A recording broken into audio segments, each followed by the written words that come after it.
certains aspects diagnostiques, mais surtout, on va baser sur la prise en charge orthodontique de ces anomalies. Donc, les fentes labiopalatines sont une embryopathie précoce qui va atteindre de façon variable la lèvre supérieure, l'arcade dentaire, le palais et le voile. C'est la plus fréquente des anomalies congénitales de la face. Donc, à peu près, on a une atteinte sur 700 naissances, surtout en Algérie et surtout dans les régions de l'intérieur où les mariages consanguins sont plus ou moins fréquents. La prise en charge de l'enfant est néonatale, ça veut dire dès la naissance. D'abord, avant la naissance pour le diagnostic, etc. Et la prise en charge, elle va se faire dès la naissance. Donc, elle est très précoce et se poursuit jusqu'à la fin de la croissance au sein d'une équipe pluridisciplinaire, spécialisée et expérimentée. Donc, dans la grande famille des fentes, nous avons les fentes labiales ou labio-alvéolaires, les fentes palatines et les fentes mixtes, c'est-à-dire totales labio-alvéolo-palatines. On va voir ça ensemble. Donc, d'abord, un bref rappel embryologique. Donc, en fait, les fentes, elles sont dues à quoi? Vous vous rappelez tous qu'au niveau de l'extrémité céphalique, au cours de la 6e semaine, nous allons avoir une croissance des différents bourgeons de la face. D'accord? Cette croissance va permettre aux différents bourgeons de se rapprocher les uns aux autres, ensuite de s'accoler. L'accollement de ces bourgeons va être suivi par la rupture du mur épithélial qui sépare ces bourgeons. Donc, la partie qui sépare les bourgeons va tout simplement disparaître, d'accord? Ce qu'on appelle la mésodermisation. Et donc, la disparition de ce mur épithélial va permettre aux différentes cellules des différents bourgeons de former une seule unité. Comme par exemple, vous voyez ici pour les bourgeons mandibulaires. Au départ, donc, il y a un bourgeon à droite, un bourgeon à gauche. Les bourgeons vont s'accroître, donc augmenter de volume, s'accoler. Ensuite, le mur épithélial va disparaître et donc il y aura fusion. C'est la même chose au niveau maxillaire. Donc, parfois, quand il y a soit une absence de mitose ou bien une insuffisance de mitose, donc les deux bourgeons ne se touchent pas. Parfois, ils se touchent, mais le mur épithélial ne disparaît pas. Et dans tous ces cas de figure, on va avoir donc une séparation de ces deux bourgeons qui vont rester donc séparés même après la naissance. Et c'est comme ça que vont apparaître les fentes. Bien sûr, selon le degré d'atteinte et les bourgeons donc concernés, on va avoir différents types de fentes. Donc, voilà l'illustration de la fusion des deux bourgeons. Donc, je vous ai dit, les deux bourgeons vont d'abord s'accroître pour pouvoir se coller. Ensuite, le mur épithélial va disparaître, d'accord, pour pouvoir avoir une continuité entre les deux bourgeons. Si les deux bourgeons ne se touchent pas ou si le mur épithélial ne disparaît pas, ben, on va avoir automatiquement une fente labiopalatine, palatine, ou on verra ensemble. Donc là, un petit rappel au niveau de la partie supérieure. Donc, la lèvre supérieure donc, va se former et même en profondeur, donc même en ce qui concerne le palais. Donc, d'abord, en ce qui concerne la lèvre supérieure, elle va se former donc par l'accollement du bourgeon nasal externe du bourgeon nasal interne avec le bourgeon maxillaire supérieur. D'accord? En profondeur, nous allons avoir l'accollement, ce qu'on appelle la formation du palais primaire et le palais secondaire. Donc, le palais primaire, c'est l'accollement donc des deux bourgeons maxillaires dans la profondeur. Donc, cet accollement commence de bas, pas plutôt d'avant vers l'arrière. D'accord? Et ensuite, nous allons avoir donc cette suture ou bien cet accollement qui va se poursuivre au niveau du palais mou. OK? Et donc, on aura la disparition du mur et on aura une continuité de toute cette partie supérieure. Donc ça, c'est comment se forment les fentes, d'accord? Donc déjà, il faut savoir que concernant l'éthiopathogénie, les fentes labiopalatines, ce n'est pas une anomalie récente, d'accord? C'est une anomalie qui a toujours existé depuis très, très longtemps. Comme l'atteste, donc, en fait, c'est une bouteille qui a été sculptée, retrouvée donc au Pérou. Elle a été réalisée il y a plus de 1500 ans. Donc, c'est une anomalie qui est très fréquente. Je vous l'avais dit, elle est un petit peu favorisée par les mariages consanguins, surtout avant. Donc, avant, généralement, on se mariait toujours entre les membres de la famille. Donc, c'est une anomalie qui est très, très ancienne. Donc, elle a une origine multifactorielle. Certes, elle est congénitale, d'accord? Ça veut dire que c'est généralement, elle est génétique, mais il y a des facteurs qui vont favoriser l'apparition de cette anomalie. Donc, d'abord, on avait dit l'hérédité, elle joue un rôle donc très important. Là, vous voyez, on va en parler après. Donc, il s'agit donc de 3 frères qui présentent tous les 3 le même type de fente. Donc, quand on a un membre de la famille qui présente une fente, que ce soit le papa, la maman, la sœur, une tante, etc., on a beaucoup plus de chances d'avoir une fente. Il existe aussi d'autres facteurs. D'abord, la toxicomanie chez la maman. Donc, si la maman consomme des substances, donc pendant la prise aussi d'alcool pendant la grossesse de la maman va automatiquement être responsable de l'augmentation du risque d'avoir une fente. La fécondation in vitro aussi peut. Donc, les études ont montré que chez les mamans qui faisaient des fécondations in vitro, donc ou bien qui avaient recours à une FIV, donc automatiquement, elles avaient beaucoup plus de chances de développer des fentes. On a la consanguinité, on en a parlé, donc les mariages entre cousins, cousines. On a l'âge de la mère. Plus l'âge de la mère avance, plus le risque, donc surtout au-delà de 40 ans, le risque est d'autant plus élevé. Et enfin, la prise aussi d'antiépileptiques, la prise de thalidomide, donc aussi des corticoïdes à forte dose, l'alcool et le tabac. Nous avons aussi les irradiations de la maman au cours de la grossesse, surtout lors du premier trimestre de la grossesse.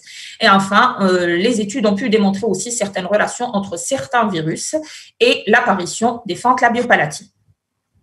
Donc, en fait, on voit très bien que même s'il s'agit d'une anomalie congénitale héréditaire, il y a plusieurs facteurs qui vont favoriser l'apparition de cette anomalie. Donc, l'éthiopathogénie, on l'avait dit au début, donc comme définition, les fentes, ce sont des neurocristopathies, donc c'est une anomalie qui touche, donc neurocristopathie mésencéphalique, ça veut dire qu'elle touche les cellules de la crête neurale. Car je vais vous rafraîchir un petit peu la mémoire. Vous savez tous que la région céphalique est formée grâce à la migration des cellules de la crête neurale au niveau de l'extrémité céphalique. Et donc, ces cellules, si elles n'ont pas une mitose assez importante pour permettre l'augmentation de volume donc des bourgeons, automatiquement, on va avoir la présence de fentes. D'accord, selon le stade d'apparition, soit pendant les mitoses, soit pendant l'accollement, soit pendant la disparition du mur épithélial, on va avoir une sévérité donc qui va augmenter avec par rapport à la cause. Donc, ce sont des neurocristopathies. En fait, les bourgeons faciaux ne fusionnent pas et on observe ainsi une hypoplasie des tissus bordant la fente. Le diagnostic de la fente est un diagnostic donc qui se fait in utero, d'accord. Aujourd'hui, grâce à l'échographie donc 3D, parfois même 4D, donc on peut vraiment dès la 20e semaine de la vie intra-utérine détecter la présence d'une fente chez le nourrisson. Donc, elles vont imposer une amniosynthèse, c'est-à-dire une fois que le diagnostic de la fente est posé, parce qu'il faut savoir, on va le voir après, donc on a ce qu'on appelle des fentes isolées. Ça veut dire qu'on a juste une fente sur le plan général. Mais parfois, les fentes constituent un des symptômes d'autres syndromes qui sont beaucoup plus graves. Donc, c'est pour ça qu'on réalise généralement une amniosynthèse. Ça veut dire qu'on va prélever l'ADN du bébé, donc au niveau du liquide amniotique, d'accord, pour pouvoir réaliser le karyotype de ce bébé et pouvoir détecter la présence, par exemple, d'une trisomie, la présence d'une autre anomalie. D'accord ? Ou d'un syndrome polymalformatif.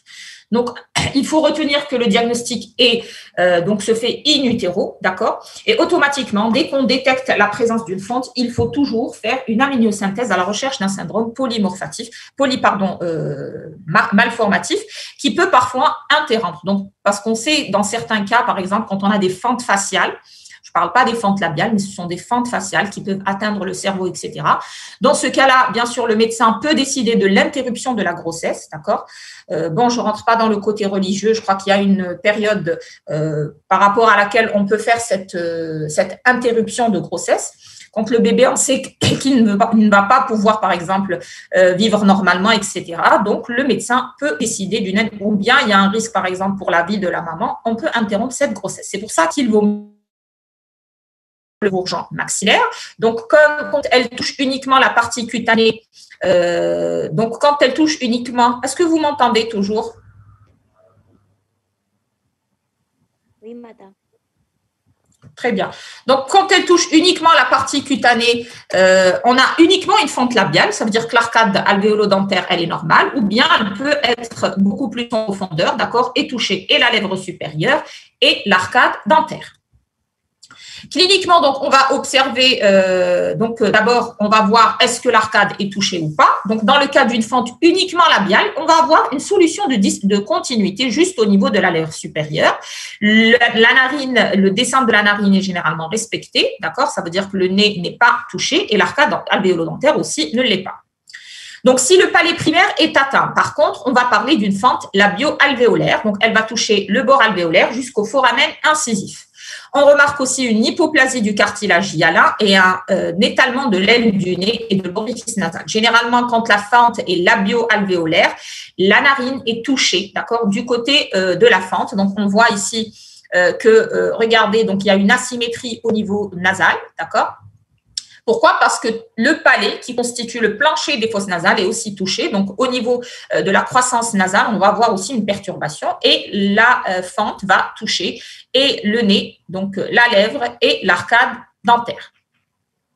La fente, elle peut être unie ou bilatérale, d'accord? Donc, la fente labiopalatine, elle peut être unilatérale, comme vous le voyez ici, c'est-à-dire toucher uniquement un côté, ou bien elle peut toucher les deux. Donc, parce que rappelez-vous, donc on a le bourgeon nasal interne qui est au milieu et on a les deux bourgeons nasaux externes et les bourgeons maxillaires qui sont de part et d'autre. Donc, s'il y a un seul côté qui est touché, la fente sera unilatérale. Si les deux côtés sont touchés, on aura une fente bilatérale, d'accord?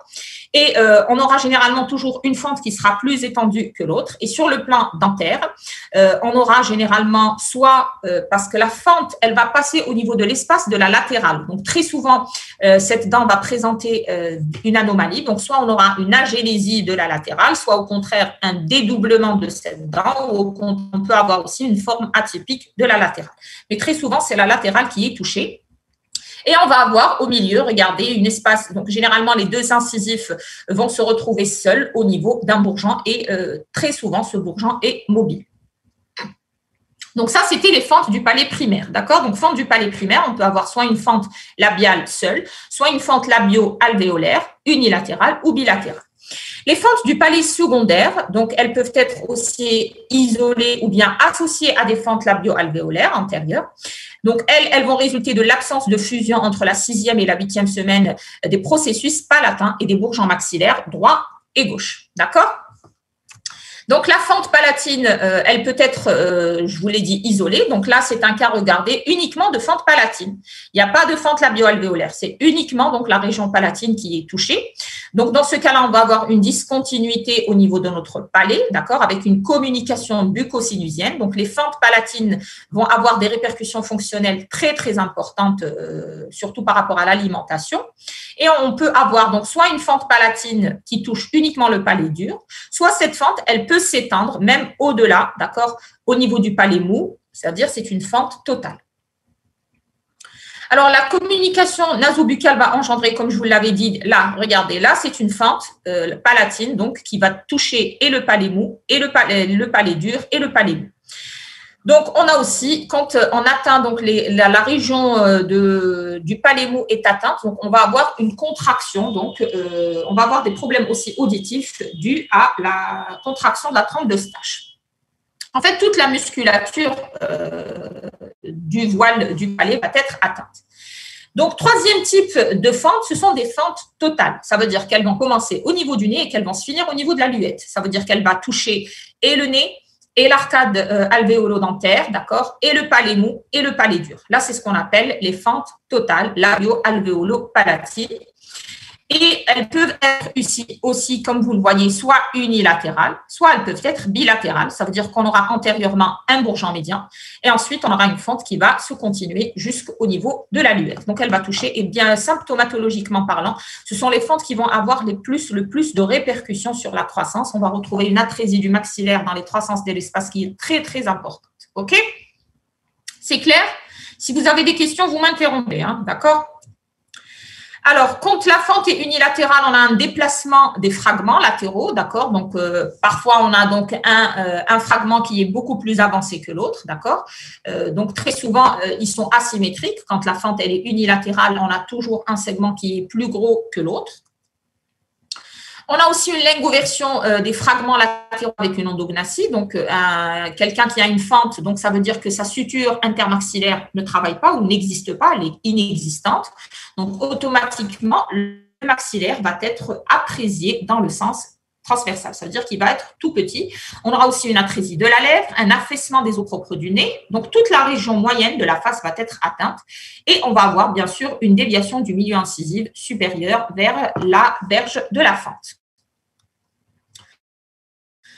Donc ça, c'était brièvement la symptomatologie donc des fentes. On parle aujourd'hui, je vous ai dit, le sujet le plus important du cours, c'est le traitement ou la prise en charge de ces fentes. D'abord, il faut savoir que la prise en charge des fentes doit se faire dans un milieu hospitalier. Normalement, c'est pas, par exemple, dans notre service, il y a un service, par exemple, ou bien une équipe d'ODF, etc. Non, il faut que ça soit dans un milieu hospitalier, dans ce qu'on appelle une unité de fente. Et l'unité de traitement des fentes on doit avoir dans l'équipe un CCI, ça veut dire un chirurgien infantile, on doit avoir un orthodontiste, un psychologue, un orthophoniste, d'accord, un ORL, donc un chirurgien maxillofacial, un prothésiste, etc. Donc, normalement, on doit avoir une équipe pluridisciplinaire qui ne traite que les fentes, ok ? Donc, on a 3 types de traitements. On a le traitement chirurgical essentiellement réalisé par le chirurgien CCIste et le maxillofacial. Nous avons le dentiste ou l'odontologiste qui comprend un pédodontiste, d'accord, pour le traitement des caries, pour le traitement parfois, donc on doit faire des greffes, etc. Et on a l'orthodontiste, bien sûr, pour le traitement de toutes les anomalies orthodontiques. Et on a un prothésiste, d'accord, qui doit justement réaliser, on va le voir plus tard, très souvent, je vous ai dit, les latérales sont touchées, donc on doit réaliser par exemple des implants, d'abord une prothèse provisoire au niveau de l'espace de la latérale et plus tard, pourquoi pas réaliser des implants. Alors, on a aussi tout ce qui est phonologie, ça veut dire orthophoniste, le phoniatre, l'audio, bon là c'est des spécialités qui malheureusement n'existent pas, donc à notre niveau on a l'orthophoniste, ORL et le psychologue, car les patients qui souffrent de fentes ont besoin donc d'un suivi psychologique. Madame, les fentes labiales peuvent être aussi bilatérales ou seulement unilatérales? Oui, les fentes labiales peuvent être, je vous ai dit, bilatérales, d'accord? Unies, tout ce qui touche la région antérieure, c'est uni ou bilatéral. Postérieurement, on ne peut pas parce qu'il y a un seul accolement qui est fait, c'est entre les 2 processus palatins. D'accord? Donc, postérieurement, c'est toujours unilatéral. Antérieurement, c'est soit uni ou bilatéral. Alors, le traitement. Donc, je vous ai dit, c'est un traitement pluridisciplinaire, pédiatre, orthodontiste, pathologiste, prothésiste, psychologue, orthophoniste, etc., etc. La prise en charge commence dès la naissance et se termine jusqu'à l'âge adulte. Les techniques modernes opératoires visent à retarder l'intervention chirurgicale initiale et éviter de léser les zones de croissance, respecter la vascularisation des tissus et obtenir la cicatrisation les plus souples. L'orthodontiste, quant à lui, doit situer sa prise en charge en fonction des déformations observées. Alors, le plus important, c'est de connaître, dans ce cours-là, donc, quand est-ce que l'orthodontiste il intervient. On va le voir ensemble. L'orthodontiste va intervenir juste après la naissance pour la réalisation de l'orthèse. Et ensuite, on va intervenir à 6 mois, à 18 mois aussi pour la réalisation de l'orthèse, et ensuite en denture temporaire pour la réalisation éventuellement d'un dispositif orthopédique de correction, et enfin en denture temporaire. Donc en fait, le patient va voir plus son orthodontiste que par exemple son CCIste. Le CCIste, il y a des dates bien précises, il va faire par exemple une intervention à 6 mois, à 18 mois, ensuite il ne va plus le revoir jusqu'à l'âge adulte pour des interventions d'ordre esthétique. Alors que l'orthodontiste, le patient donc devra avoir donc une relation de confiance avec son orthodontiste parce que c'est quelqu'un qui va être présent tout au long de la vie du patient.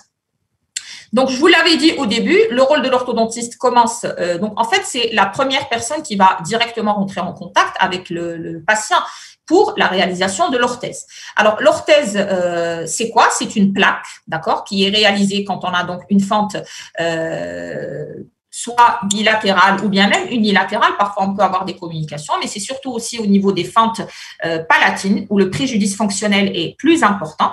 Donc, c'est une orthèse, c'est une plaque simple, d'accord, qui va être réalisée sur toutes les dents et qui va empêcher, parce que vous savez, un enfant qui a une fente, surtout un nourrisson qui a une fente, qu'elle soit palatine ou qu'elle soit labio-alvéolaire.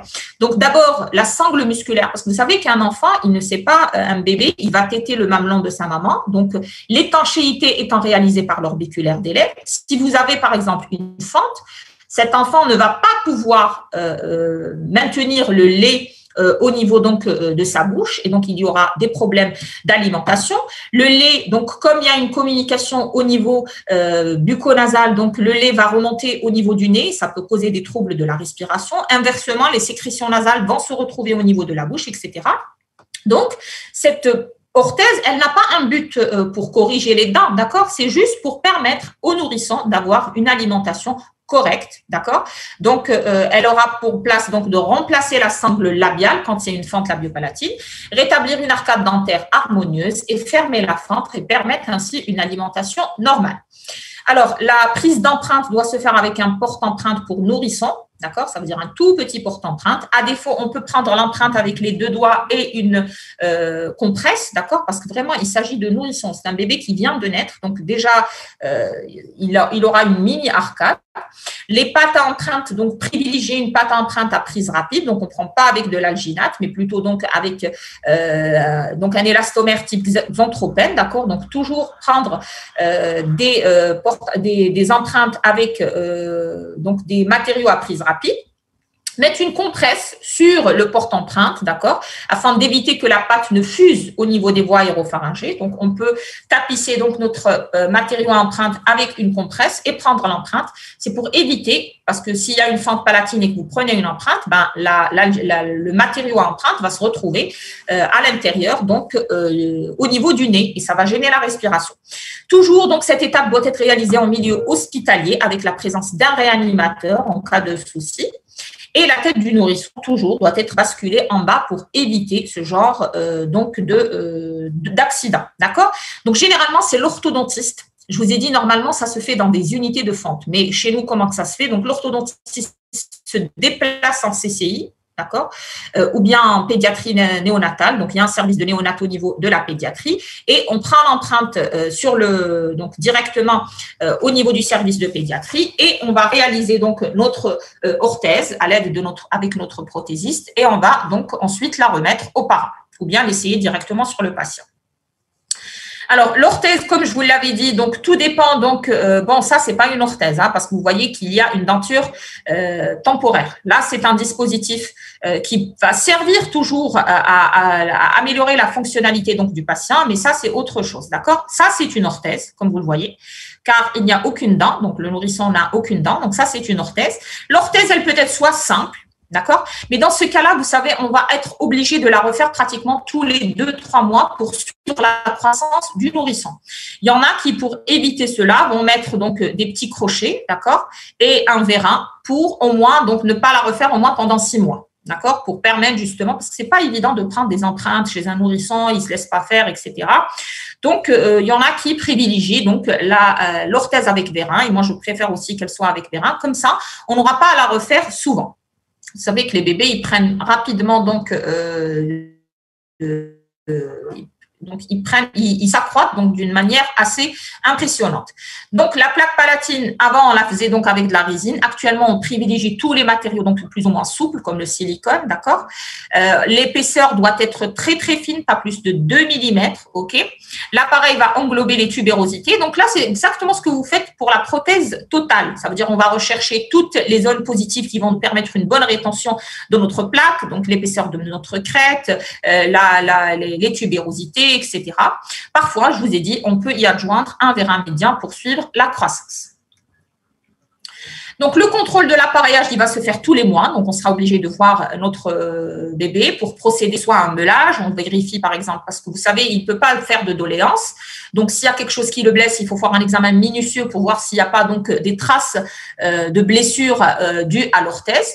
Le vérin sera activé d'un quart de tour à chaque consultation. Donc, à la moindre instabilité, dès qu'on voit que l'orthèse donc est instable, ou bien pendant la succion, pendant l'allaitement, etc., bien sûr, il faudra en refaire une autre. Et donc, les résultats vont être obtenus au bout de 2 à 3 mois. Je vous ai dit, avec vérin, on peut aller beaucoup plus, jusqu'à 6 mois.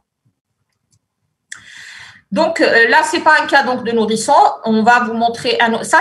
Regardez, c'est une fente palatine, d'accord.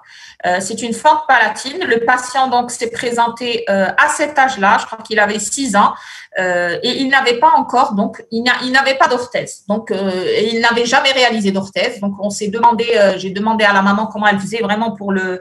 Elle m'a dit voilà, je faisais avec les moyens du bord. On m'a jamais proposé l'orthèse, etc. Parce que la plupart ils viennent aussi des milieux de l'intérieur. Parfois il n'y a pas, vous savez, dans les CHU, parfois c'est des EPH, il n'y a même pas donc de CCI, etc. Ils se déplacent juste pour la chirurgie, ils reviennent. Donc, on a confectionné une plaque palatine. D'accord? Et on a au moins pu, donc cette plaque va permettre au moins une bonne alimentation chez ce patient-là. Et là, regardez ces sécrétions. En fait, ça, c'est pas des sécrétions nasales, c'est le fait qu'il y ait une communication bucco-nasale. Donc, à chaque fois que ce patient mange ou boit, les aliments vont se retrouver au niveau nasal et inversement. Au moins, avec cette plaque, donc, il pourra avoir une alimentation correcte.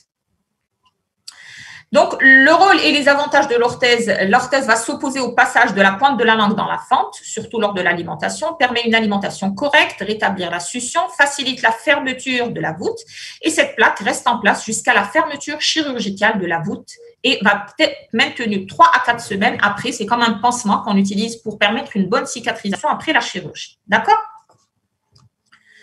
Alors, justement, on vient en traitement. Donc, première étape, réalisation de l'orthèse. D'accord? Deuxièmement, c'est la chirurgie. Bon, la chirurgie révèle du chirurgien CCIste, d'accord? C'est pas de notre ressort, mais bien sûr, vous devez connaître juste comme ça les principes de base. Donc, il y a plusieurs types de chirurgie selon le type de fente, d'accord? Si elle est labiopalatine, si elle est palatine, et aussi la date d'intervention diffère. On va le voir ensemble. On a la chéloplastie. La chéloplastie, c'est la chirurgie de la lèvre. Elle intéresse essentiellement les fentes primaires des fentes labiales. Consiste à restaurer plus ou moins la lèvre supérieure, assurer le repositionnement musculaire aussi précis que possible des muscles nasolabiaux et une bonne fonction labiale. Donc là, on voit chez ce patient qui présentait une fente labio-alvéolaire unilatérale, d'accord? Regardez donc l'atteinte nasale comme elle était, donc le nez aussi complètement, le dessin de la narine du côté de la fente est complètement perturbé. Donc, le patient a subi une intervention qui lui a permis d'abord de retrouver donc la fonction nasale, mais aussi de retrouver une hauteur de la lèvre supérieure. Vous voyez. Et là, on voit avant et l'après. Donc, franchement, je me mets à la place des parents qui, lors de la naissance, regardent un petit peu, donc observe donc un nourrisson qui a pratiquement une forme très choquante pour les parents, mais vous voyez donc qu'après la chirurgie, le bébé retrouve pratiquement une face donc parfaitement harmonieuse, d'accord? Et ça, c'est vraiment d'un très grand réconfort pour les parents. Généralement, après le traitement chirurgical, les parents sont très contents et c'est pour ça que d'ailleurs, on n'accepte pas cette appellation de bec de lièvre parce que déjà, le fait de réduire un être humain à un animal, déjà, donc éviter d'utiliser ce type d'appellation, surtout par rapport aux parents, parce que voilà, il suffit juste d'une petite intervention et donc l'enfant, en fait, c'est un enfant tout à fait normal, d'accord, qui va retrouver des fonctions tout à fait normales, surtout que si la prise en charge va se faire donc très précocement. Donc ça, c'était la chirurgie de la lèvre, donc la chéloplastie. Nous avons aussi, si l'atteinte est palatine, ce qu'on appelle la véloplastie ou la staphylographie. D'accord? Donc, c'est la chirurgie, soit du palais dur, soit du palais mou, soit les deux à la fois. Donc, elle se fait au niveau du voile du palais. Donc, le but, c'est de suturer les muscles pour fermer la division du voile en allant jusqu'à la luette. Au niveau du palais dur, la chirurgie de la fente osseuse va rapprocher les bords de la fente pour compenser l'apoplasie osseuse. Parfois, on peut aussi utiliser une greffe osseuse, d'accord? Quand il y a les berges, donc on ne peut pas être rapprochés, on peut réaliser donc une greffe osseuse pour combler ou bien pour recréer un palais, si vous voulez, pas artificiel, mais pour favoriser la reconstitution du palais. La rhinoplastie, c'est la chirurgie du nez. Donc, comme vous le voyez parfois, selon le degré de l'atteinte, parfois uniquement donc la chéloplastie permet donc de retrouver une certaine harmonie nasale, mais dans certains cas, surtout quand la fente est bilatérale, etc., il faudra une intervention au niveau pour pouvoir retrouver cette harmonie nasale et éviter aussi très grand à 3 mois par le CCIste. Ensuite, fermeture de la lèvre et du palais dur à 6 mois. D'accord? Et à 8 mois, donc si la fente est bilatérale, on va fermer, donc 6 mois, on ferme un côté, 8 mois, on ferme l'autre côté. Donc déjà, à 8 mois, le patient a réalisé toutes ces chirurgies. D'accord? Les chirurgies qui vont venir plus tard, ce sont des chirurgies donc à visée esthétique. C'est pour améliorer soit la forme du nez, soit améliorer donc la hauteur de la lèvre, etc. Mais ce que vous devez retenir à votre niveau, donc pour le calendrier d'intervention, donc la naissance, c'est l'orthèse, d'accord? 3 mois fermeture du palais mou, 6 mois fermeture et de la lèvre et du palais dur, et enfin 8 mois la fermeture de la lèvre, une deuxième intervention quand elle est bilatérale. C'est tout. D'accord? Ensuite, 18 mois, c'est un contrôle. À 3 ans, l'équipe pluridisciplinaire doit réaliser un premier colloque pour décider de la prise en charge. Alors, c'est quoi logopédique? Qui c'est qui peut me dire c'est quoi logopédiste? Ensuite, à 9 ans, donc généralement, c'est là où l'orthodontiste va intervenir pour le traitement denture mixte. 9-10 ans, on peut réaliser une greffe osseuse alvéolaire si nécessaire pour permettre un bon alignement des dents. 12 ans, généralement, donc on va attaquer le traitement orthodontique. Dans le cas, par exemple, de la génésie de la latérale, on va ouvrir l'espace, etc. Et 18 ans, on va décider d'une intervention prothétique, etc. D'accord? Ou bien carrément une autre intervention esthétique, à visée esthétique, chirurgicale. Hein? Madame, ces patients ne présentent pas des anomalies dans le sens transversal du maxillaire supérieur après fermeture de la fente qui corrige la prononciation. Si, c'est une question ou c'est une… Si, heureusement, ces patients… Alors, je vous ai dit, il y a plusieurs manques dans tout ce qui est médical, d'accord? Il y a des écoles, d'accord? Il y a beaucoup par exemple, en France, vous allez trouver des CHU qui ont un calendrier d'intervention différent. Vous allez trouver une différence d'un CHU à un autre. Certains auteurs estiment que l'intervention précoce, d'accord, au niveau du palais ou bien au niveau de la lèvre, va créer des brides. Et ça, on le rencontre très souvent. Le patient, il vient, il a une classe 3. Quand il a une classe 3, qu'est-ce qu'on doit faire? On doit ramener le maxillaire en avant. On n'arrive pas à ramener le maxillaire en avant parce que la chirurgie est mal faite. Donc, la lèvre supérieure, le but, c'est pas juste de fermer la lèvre parce que si vous fermez, vous créez une bride cicatricielle qui va empêcher l'avancée de votre maxillaire. Le but, c'est de recréer une lèvre souple, d'accord, qui peut justement l'orbiculaire ou qui peut travailler normalement. Donc, selon ces auteurs-là, je vous dis qu'ils évitent toute intervention chirurgicale avant la fin de la croissance. Pourquoi? Parce que selon eux, ça aggrave l'anomalie, d'accord? Maintenant, je vous ai dit le traitement classique ou bien le calendrier classique d'intervention, c'est ce que je vous montre ici. Ça veut dire qu'on doit intervenir à 3 mois, à 6 mois, etc. D'accord? Si les chirurgies sont bien faites, ça ne cause pas de problème. Mais très souvent, ces chirurgies vont créer ils vont créer donc des cicatrices qui vont empêcher, qui vont aller contre la correction orthodontique. C'est pour ça que les deux, que ce soit l'orthodontiste ou le CCiste, doivent travailler en collaboration. Parce que le CCiste, il fait son intervention, il nous l'envoie, et voilà, vous pouvez faire votre traitement orthodontique. Et nous, on voit que voilà, ce maxillaire, on ne peut pas le bouger dans le sens sagittal parce qu'il y a la lèvre. Parfois, il faut réaliser un approfondissement du vestibule aussi parce que ce sont des patients qui n'en ont pas. Donc, c'est toutes ces complications qui font que la prise en charge de ces patients est très, très difficile, surtout quand il n'y a pas une seule unité de fente. Donc, gardez en tête ce calendrier d'intervention, mais vous êtes censé savoir que ce que je vous donne là, c'est pas du Coran, d'accord? Donc, il y a d'autres auteurs qui pensent différemment et qui pensent qu'il ne faut pas intervenir très précocement. Il faut d'abord rétablir la fonction par l'orthèse, etc. Mais l'intervention chirurgicale, selon eux, peut attendre plus tard, d'accord? On va en discuter ensuite, à la fin du cours. Hein. Donc, c'est bon pour le calendrier. Donc, à votre niveau, vous retenez ce calendrier d'intervention. Donc, je vous ai dit le traitement des fentes, ensuite le traitement orthodontique, ça sera un traitement par rapport à l'anomalie en présence. La plupart des cas, les patients présentant des fentes présentent des classes 3 parce qu'il y a une atrésie du maxillaire. Donc, c'est une classe 3 par brachydactylie. Donc, la plupart du temps, on va traiter ces patients comme on traiterait une classe 3, d'accord, dans le sens sagittal. Dans le sens transversal, ce sont des endognathies ou des endoalvéolis qui sont souvent rencontrés. Donc, on va traiter d'une manière classique, d'accord, en faisant abstention que le patient a une fente. Donc, pour nous, c'est un cas de classe 3, on le traite comme un cas de classe 3. Vous avez compris? Donc, le traitement orthodontique de l'enfant porteur de fente s'effectue en denture temporaire, en denture mixte et en denture définitive. Donc, en denture temporaire, on va s'attaquer en premier aux désordres transversaux. D'accord? Ça veut dire le sens transversal, c'est celui qu'on corrige en premier. On va essayer donc de rétablir une dimension transversale, soit par l'utilisation d'un disjoncteur ou, comme vous voyez ici, d'un quadrillix. D'accord? Là, c'est une plaque avec vérin qui est utilisée. Généralement, on l'utilise beaucoup plus quand on est en denture mixte ou bien en denture temporaire. D'accord? Ensuite, en denture définitive, on peut mettre un disjoncteur. Dans le sens sagittal, je vous ai dit, la plupart des patients vont présenter une classe 3. Donc, on va traiter comme on traiterait une classe 3 classique avec un masque de l'air pour pouvoir réaliser le saut d'articulé. OK? C'est bon, vous m'entendez?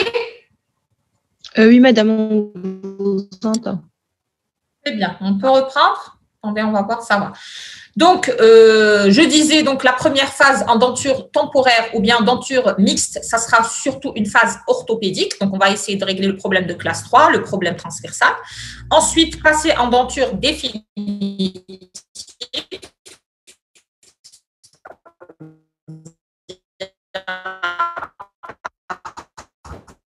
de 10-11 ans, d'accord? On va de malposition, surtout au niveau incisif. Si on doit corriger, s'il y a une DDM, on doit faire des extractions, on va faire des extractions. S'il y a une dent incluse, ben, on va faire une intervention orthodontico-chirurgicale pour faire la désinclusion de la dent, etc. Donc, on va traiter le plus normalement du monde, d'accord? Comme par exemple, dans ce cas-là, il y a absence de la latérale, donc la veine est absente, donc on va ouvrir. Donc, c'est pas mon patient, d'accord? Ils ont décidé donc d'ouvrir le traitement pour pouvoir confectionner par la suite un implant. D'accord? Donc, en fait, on va traiter le patient comme s'il s'agissait donc d'un patient lambda. Bien sûr, en prenant en considération les particularités d'un patient qui a une fente. Par exemple, là, par exemple, si on doit mettre un implant, il n'y a pas d'os. D'accord? L'implant, il ne pourra pas tenir. Donc, au préalable, on doit faire donc une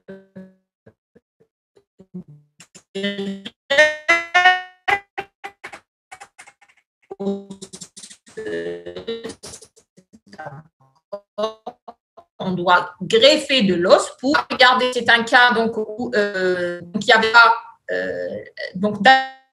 et ouverture de l'espace, mise en place donc d'une greffe osseuse, parce que là, regardez, il n'y avait pas d'os, hein, d'accord? Donc, ils ont mis du bio-os, laisse à désirer avec ce diastème, d'accord? Mais quand même, ils ont pu rétablir donc une certaine normalité. D'accord? Donc, en fait, ce qu'il faut retenir, c'est que le traitement orthodontique des patients porteurs de fente va être un traitement qui est plus ou moins identique que chez les autres patients, en prenant bien sûr certaines considérations qui concernent ces patients-là. Mais sinon, il y a une classe 3, on traite une classe 3. Il y a une endoalvéolie, on traite une endoalvéolie. Il y a une dent incluse, on traite une dent incluse, etc. OK? Parfois, il y a toutes ces anomalies en même temps. Ben, on va essayer de les traiter tous en même temps. Donc, pour ce qui est de l'évolution, alors on parlait au début du fait de ne pas intervenir précocement. Donc, certains auteurs, notamment le plus connu, donc c'est Ortiz Monasteiro, donc c'est un chercheur espagnol qui a vu que en fait, il a retrouvé, qui a été retrouvé au Pérou, d'accord? Et attendez 2 minutes. Et vous voyez, ce sont donc 3 adultes qui ont, donc tous les 3 présentent, celui-là il a une fente bilatérale, donc unilatérale, ils ont des fentes et ces fentes n'ont jamais été traitées. Donc quand il a fait son examen clinique, il a vu donc que le maxillaire avait une croissance normale, ça veut dire qu'il n'était pas atrésié dans le sens transversal, d'accord? Ça veut dire que ce sont des anomalies qui peuvent, dans certains cas, d'accord, ne pas altérer la croissance si, par exemple, la musculature est bonne, etc., les muscles du voile du palais ne sont pas atteints. Donc, il a remarqué que la croissance était normale. Donc, c'est pour ça qu'il déduit que chez ces patients-là, pour cet auteur-là, donc, vaut mieux laisser les fentes sans traitement et intervenir à l'âge adulte, d'accord, ou bien après la puberté, pour éviter justement les effets, surtout concernant les cicatrices qui sont apportées par la chirurgie. Mais actuellement, je vous ai dit, il y a eu une très grande avancée dans le domaine de la chirurgie esthétique. Donc, actuellement, on peut privilégier l'intervention précoce des fentes car donc, ce sont des interventions qui vont se faire en respectant la normalité des tissus, en respectant donc la physiologie de la musculature. Parce que je vous ai dit, le but, ce n'est pas de rétablir une continuité de la lèvre, mais de rétablir une lèvre. Le muscle orbiculaire des lèvres doit être un muscle donc, qui va être fonctionnel, d'accord, qui peut avoir une contraction isotonique, donc ne pas gêner la croissance du maxillaire. Donc, selon cet auteur, donc, je vous ai dit, il a recherché dans les montagnes du Mexique des adultes non traités. Et dans certains cas, les photos, les empreintes, les radios montraient un développement normal du maxillaire. L'hypoplasie malformative était strictement localisée uniquement au niveau de l'os. Donc, les structures avoisinantes, ça veut dire la musculature, etc., n'étaient pas atteintes. Donc, voilà, elle était manifestée par la division ou l'absence donc d'une incisive latérale ou bien l'inversion de la canine, etc., mais sans atteinte de la musculature. C'est pour ça que je vous ai dit, ça c'est entre guillemets. Certains auteurs donc recommandent de ne pas intervenir, mais pour d'autres, vous savez, les contraintes, déjà, rien que les contraintes lors de l'alimentation avec ce type de syndrome, c'est vraiment très, très contraignant. Donc, porter une orthèse 18 ans, d'accord, pour pouvoir s'alimenter, c'est quelque chose donc, de très, très lourd. C'est pour ça que, surtout actuellement, avec les grandes avancées de la chirurgie, donc on privilégie une intervention précoce chez ces enfants-là, d'abord pour permettre de rétablir, parce que vous savez, à 1 année ou à 2 ans, le patient, il en a qu'à esthétique, l'essentiel, c'est qu'il puisse téter correctement pour avoir une bonne croissance. Ensuite, donc, avec surtout l'apparition du laser, donc on peut faire vraiment des chirurgies très, très nettes au niveau de la lèvre. OK ? Donc, je termine en disant que le traitement des fentes labiopalatines s'étend des premiers instants de la vie, donc dès la naissance jusqu'à 18 ans, parfois plus. Pendant toute cette période, les choix thérapeutiques sont soumis à des priorités qui sont pour nous donc la qualité du résultat esthétique et fonctionnel du patient. Le pronostic dépend finalement donc de la congruence de l'équipe pluridisciplinaire et de la difficulté du cas, surtout quand les fentes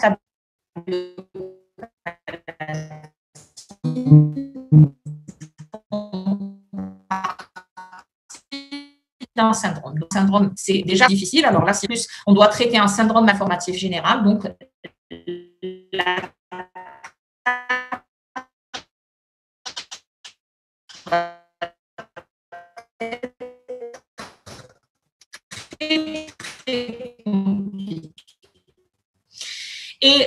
c'est un et pourtant,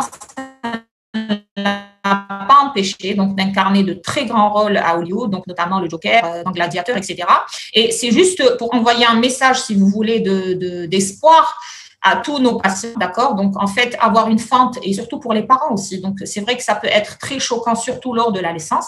Mais en fait, actuellement, avec tout le panel chirurgical, on voit très bien donc qu'on peut carrément oublier la présence de fentes chez ces patients. Voilà, donc je ne sais pas si le cours était clair. Si vous avez des questions, je suis là. En fait, la philosophie de prise en charge des patients porteurs de fentes, sans rentrer dans le détail, mais c'est juste de comprendre comment doit se faire la chronologie d'intervention, quel est le rôle de l'orthodontiste dans cette équipe pluridisciplinaire. Voilà, c'est ce qu'il faut retenir du cours. C'est clair? Oui, madame, c'était clair. Il n'y a pas de questions?